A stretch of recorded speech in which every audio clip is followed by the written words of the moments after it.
how can real estate investors use data and analytics to track the performance on their STR property? So what do you use to help you make more informed and better decisions, right? Because a lot of this is the upfront due diligence, or, creating your business plan, looking at how the property is performing and adjusting and adapting.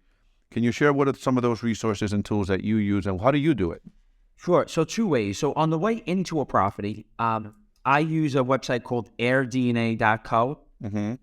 airdna.co, for good and bad, and I'll tell you the good and bad of it, Airbnb and VRBO data is public knowledge. So the good thing about that is I can go on airdna.co and put in a zip code. I have to pay for the zip code. I put in the zip code. It'll give me the average rent in the area, the average occupancy in the area, and it'll give me the top properties in the area by bedroom count.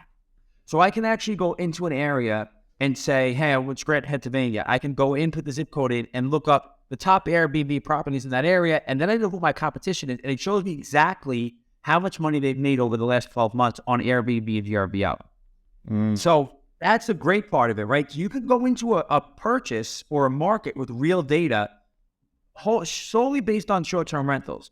The bad of it is that when Airbnb and VRBO data be public, the cities and towns have caught on to it, and in most of my markets, they're taxing me on that income now about 3%.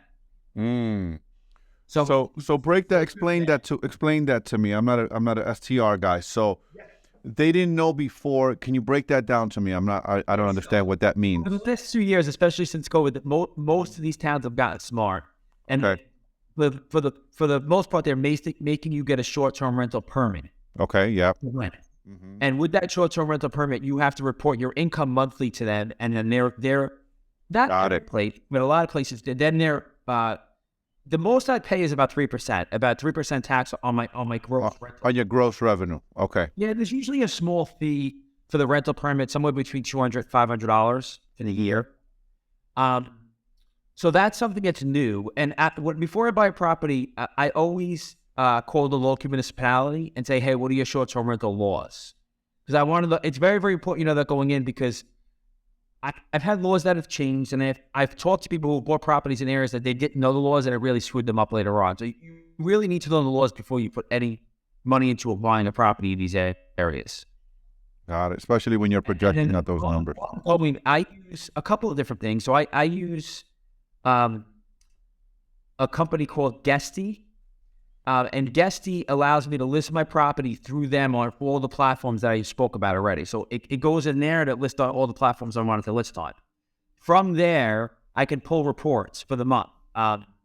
Daily, monthly, weekly, whatever I'm looking for income-wise. But before I ask you, the tools on Airbnb and VRBO as far as setting your price, changing your price, predicting what prices you should be charging are pretty good if you use them. It's something that you want to check on pretty often, because I'll go through a week sometimes when my properties aren't renting. A property that rented isn't renting. And I'm like, why isn't the property renting? We'll go in and check the price. And it's because we're listed at the time, we're listed maybe $100 too high or $50 too high. So it'll give you that data so you can adjust. And almost always when I adjust price, it books. They will book. You know what I mean? Depending on the property.